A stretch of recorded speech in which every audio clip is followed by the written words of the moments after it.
videos in order to be useful for you, and today we are going to talk about very challenging situation when you interpret and the LEP cannot speak. This could happen to you as a medical interpreter. It happened to me, and I would like to give you a few tips how to handle professionally this kind of situation. But before I start, please like, share, subscribe, write me a comment, write a useful comment about your experience working as a medical interpreter and interpreting for someone that cannot speak. So if you're interested in the topic, please stay here and we are ready to talk. We are ready to start. We are in situation where the patient is conscious, which means understanding, awake, not in coma, not under sedation, but cannot talk. There's different medical procedures that can be the reason of this kind of situation. One of those is, I'm not gonna give the term, but it's the upper intubation, that one that put the tube through the throat to help the patient breathe, and patient wake up with the tube and they cannot talk because they have the tube that goes to the lungs that help them breathe. They understand that there is something going on, but they don't understand because they don't speak English. They cannot talk because they have a tube or a surgery or other medical condition. How you handle this type of a call?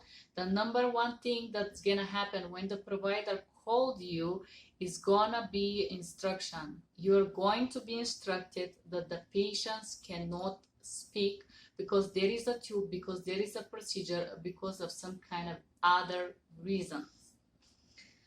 Before you start to interpret, as you are instructed that the patient cannot speak, you have to ask the provider to allow you to use lower register, because you don't know how educated the person is, because they cannot talk, you cannot guess that. So you have to render the higher register interpreting of whatever the doctor or the nurse says, and then immediately after that the lower register, just to make sure that they understood you. That's something you have to do immediately after the provider give you the instructions. Number two, and very important for you as an interpreter in order to handle this session professionally, is to find a way to communicate with this patient that is not able to use his vocal cords or her vocal cords. So you have to explain to the provider that you're gonna introduce yourself and the provider to the patient, and if they understand you, you will ask them to nod with the head or move the finger of the hand, which gonna mean yes. And if they don't understand, to make no reaction. So the first thing is that when you instruct the LEP to shake their head or move their hand, this means that they understand you, you have a contact, you have a communication, so the provider can give the instructions and explain them what exactly is going on. So this is gonna be the crucial point for you to ask them to respond back.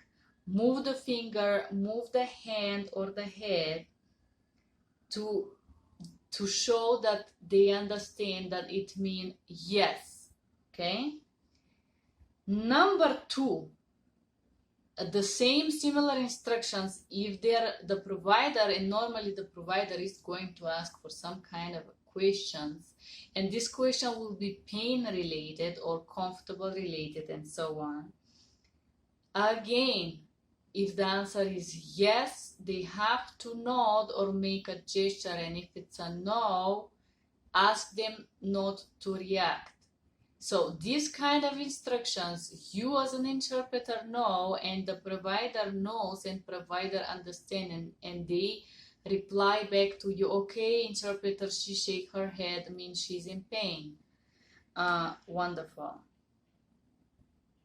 So then number 3, the provider is going to explain to the patient what is going on, what is happening with them, why they have this tube on the throat, and so on. You're gonna render that interpretation, which is gonna be just one way, and then there will be questions about the pain, because very often when the patient is conscious, the provider wants to understand if they have to administrate any painkillers. This is again when you have to use the gesture, and so if you want me to give you a painkiller, please nod or make a gesture with the hand, right? And the provider communicate with you if there is any kind of response, or if they nod or anything like that. I hope this video was useful for you guys. You are going as an interpreter to have this kind of challenging situation where the LEP is not able to speak. So having in mind that information, I hope this video was useful. Please like, share with your friends, with whoever you know that do the profession of a medical interpreter or a medical provider, and nurses also. This could be very useful for you. I know, guys, that could be really challenging.